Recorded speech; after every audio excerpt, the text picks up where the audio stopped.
Greetings everybody from a beautiful Saturday morning here in Fort Wayne, Indiana. I'm in here today to do a video. This is what we call the top half refresh. Now I'm sure many of you have talked to me on the phone, and I've talked about if your head starts making a little bit of noise, it's normally the bushings. So what we're going to be doing here is replacing the bushings, the dry belt, and a couple bearings. And again, this will be called the top half refresh as a kit. So let's go ahead and get started on this. First thing you're going to do is turn your head on, still under power. And you can hear just a little bit of rattle in this thing. Not much, it's not bad. And then we're going to crank it down to low speed. There, now you're hearing it. Okay, turn it off. And immediately disconnect your power, lock out your power, whatever you have to do to make sure power is off. In my case, I just unplug it. I always turn the switch on. I just want to make sure it's off. Okay. Second step is your top cap. You want to make sure it goes back on the correct position. So you can either take a Sharpie and put an arrow up here. I take a little punch. Just one mark in the front of the cap. That way I know that's where that cap goes when we go back together.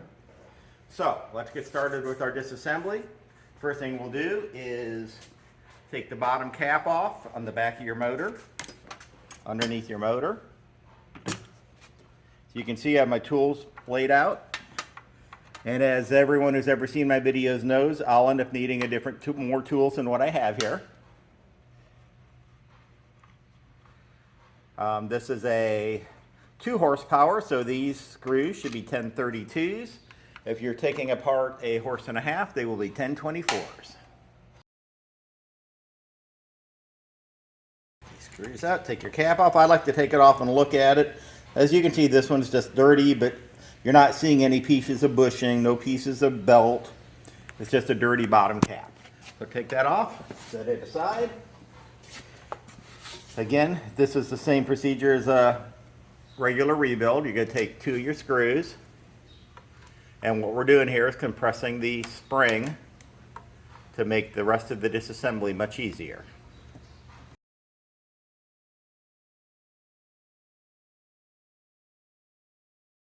All right, once you have those tightened up, then we'll come up here to the front again. We will just crank your speed all the way up to where it's the high end.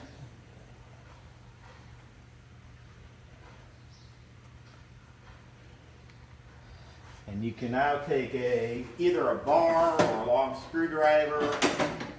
I usually just use a bar, and you're going to get in there and push that in. You basically want the belt to be pushed all the way back to take the tension off of the motor. Okay, now we're going to start to remove the motor. So first thing first is we're going to remove the drum switch. When I do this, generally if I have the room, I will leave all this connected because I'm just going to set it off to the side anyway.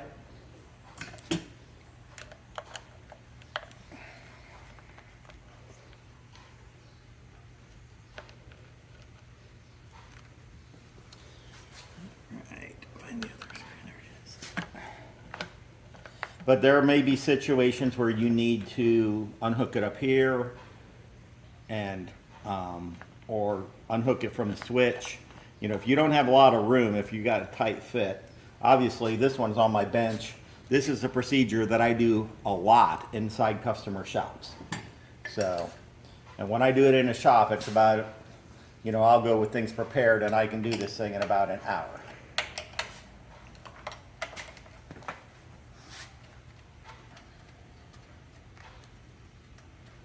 Okay, we are now removing the 2 motor bolts. Should be a 9/16 wrench that you're using.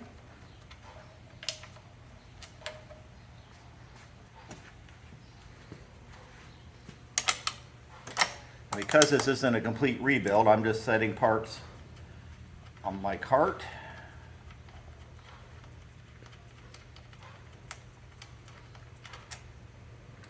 All right. We are now ready to take the motor off.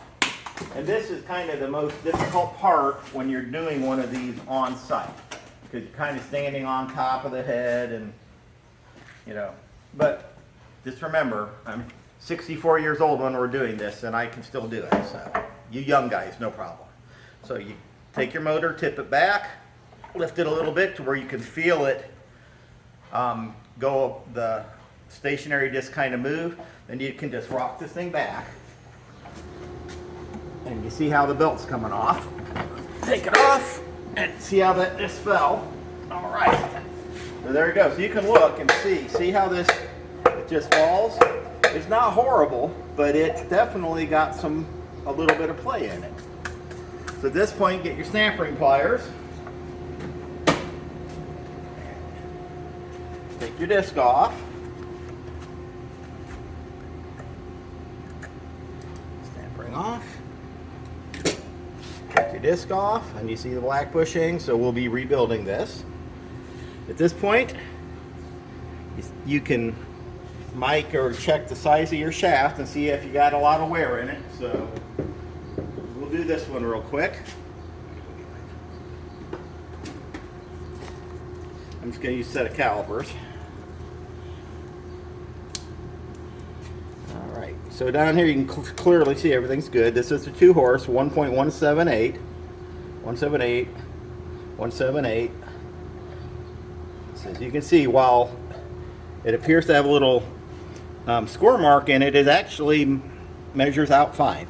If you were to measure 3/4 thousandths, you're borderline wanting to put a new shaft in. If you get hit 5, you definitely need to put a new motor shaft in. All right, so motor's off. Now we're going to go back to the head. We will now take the top cap off. These are 1/4 20 bolts, 3 of them in the cap.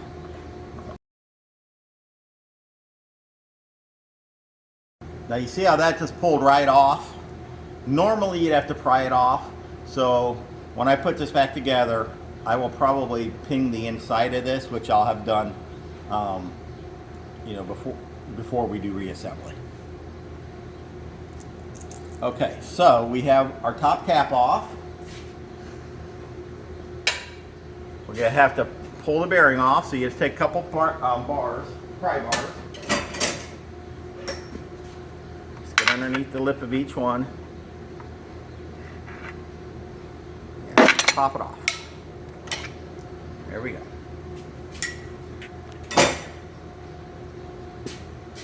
That bearing, this bearing will be getting replaced.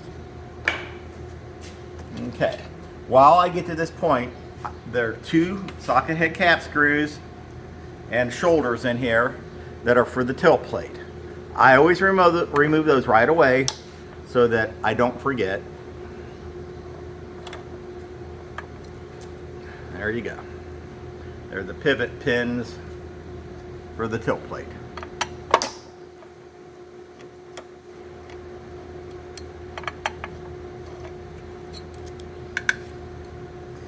And one more snap ring on here. Get off. All right, now we're ready to take off the belt housing. So we come around here to the front. This is a 2 horsepower, so it's got the plastic cover on it. So we remove the plastic cover.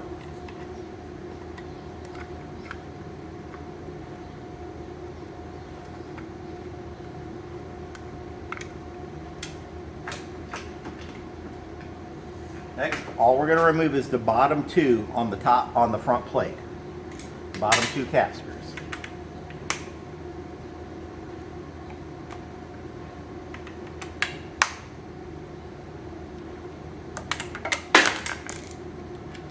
There you go.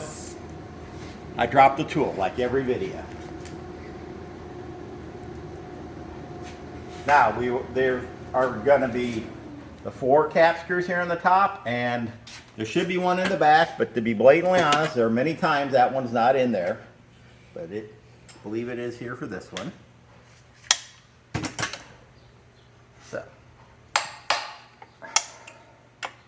Sometimes people go a little crazy with the tightening of these.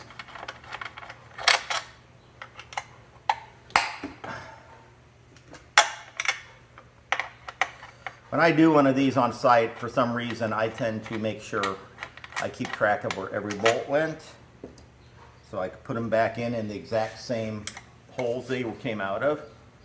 Really not necessary, but probably just a little my OCD there.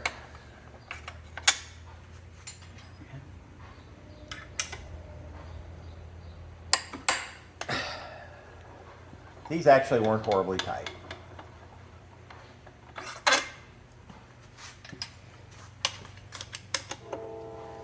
According to my customer who owns this head, I rebuilt this head about 20 years ago. So, all right.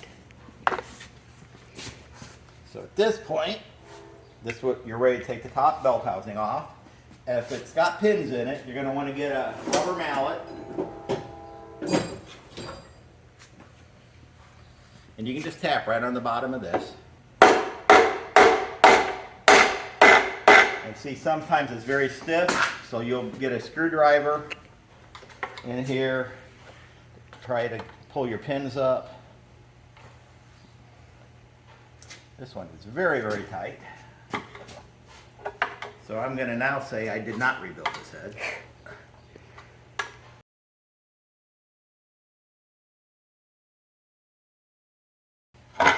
There we go.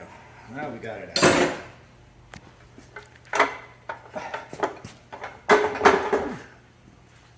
All right. So we will be removing these pins before we put everything back together, but here's the belt housing off.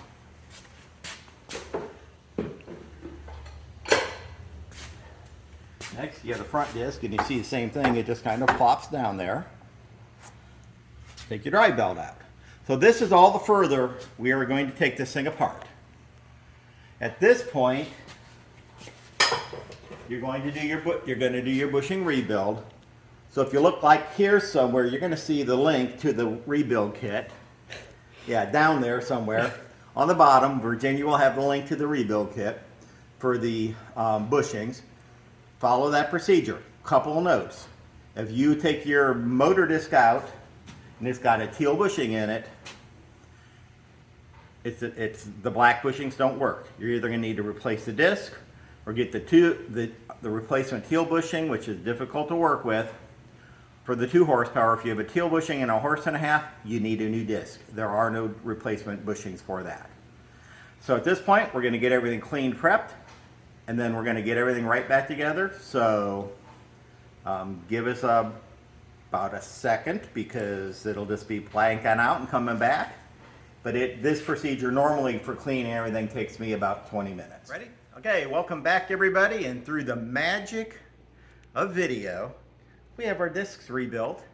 You would have watched the bushing rebuild video already, so you already know how to put all this on. This bearing I've already replaced, which will be one of the bearings in the kit. This is the bearing that goes on the very top. This is your bushing repair kit. This is your drive belt. This will be the whole kit. So we're going to set this aside because we've already used that bearing in here. So now let's start some reassembly. First thing we do, we take our front disc that we've got rebuilt. Now let's see if it does what it should do. Well, look at that. Up, down, nice. That's exactly what we want. So next we'll put our snap ring back on. There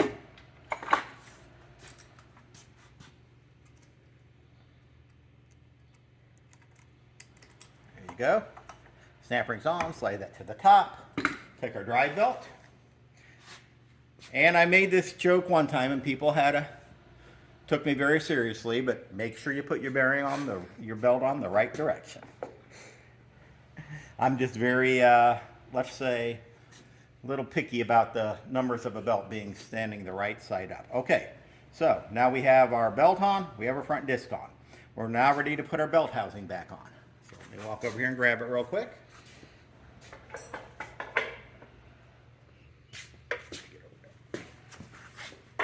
Set it on, it'll should set down nice and smooth on here. We will get our bolt started. Mention the pins. The pins have been removed, because as everybody knows, I don't like the pins once you've taken a machine apart. Now, honestly, if you're doing this on a machine on site, you're not going down that far, so if you choose to leave the pins in, that's cool. Not going to hurt a thing for this particular procedure. Now, you're going to put these down, but we're not going to go tight.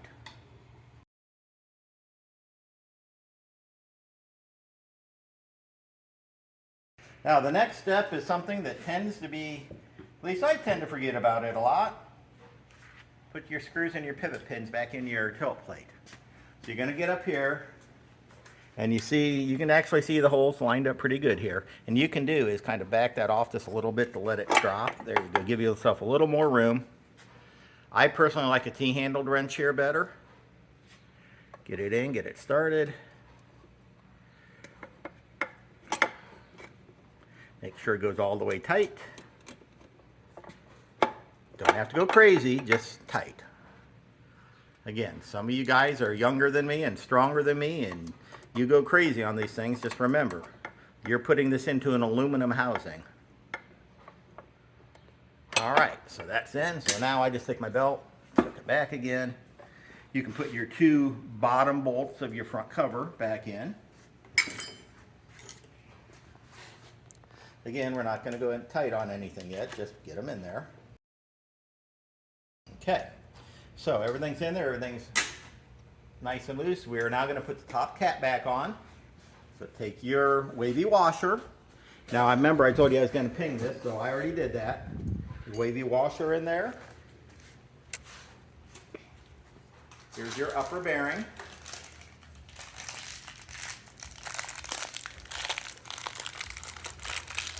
It's going to go in there. And as you see, it does not just drop in there. So you're going to take your, if you need to, just take your rubber mallet.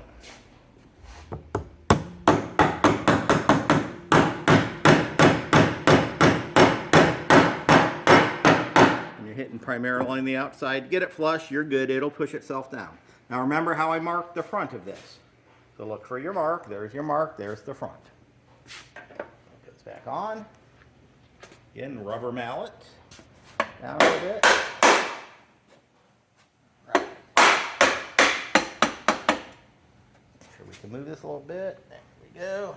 All right, let's put our 3 cap screws back in the top.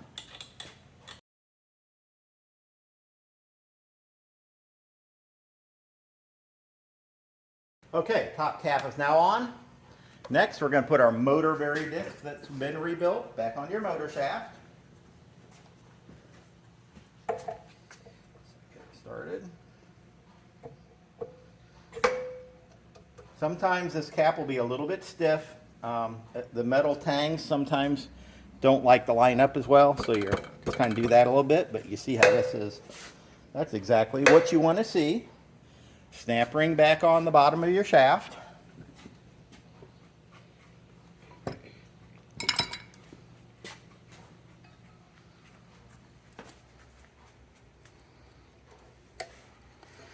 Oh, there we go. Now we are ready. Pull your belt back as far as it'll go. We're ready to put the motor back in. Make sure you have everything the direction you need it to be. I'm right-handed, so I tend to work from this side. So what you'll do, again, this is easier on a bench than on a machine, but I do it on the machine all the time. Tilt your motor, and you're going to go in the same way we took it out. See how you stick it there, hook it right around the flange, and then once you have it about here, reach underneath, and make sure the belt goes up in between, and there you go. We are back in position. Ready to put our screws back in the motor, our bolts back in the motor.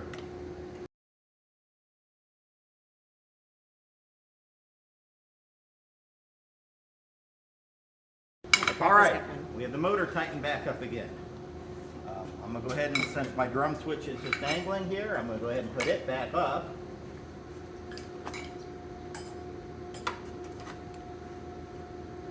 Obviously, you can see this is a newer drum switch with the plate on it.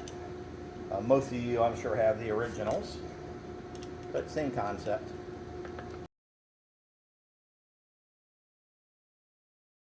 Go to the front, just crank your speed down. What you're trying to do is get tension back on the belt. Now you're not going to get it down as far as you did when you were running it, you know, when it was under power.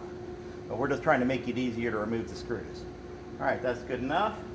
We're going to now remove the compression screws on the back.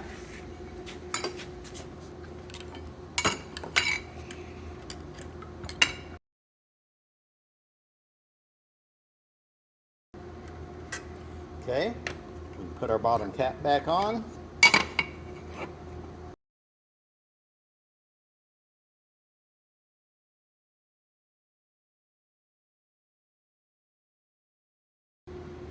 Okay, bottom cap's on.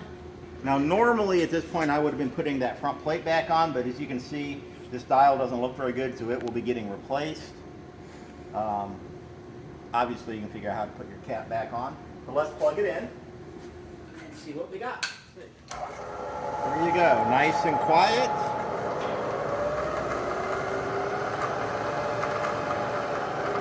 Sounds 1,000 times better. And there we go. We have now completed the top half refresh for your variable speed head. Please like the video and subscribe. And don't forget to hit the bell icon for notifications. Have a great day.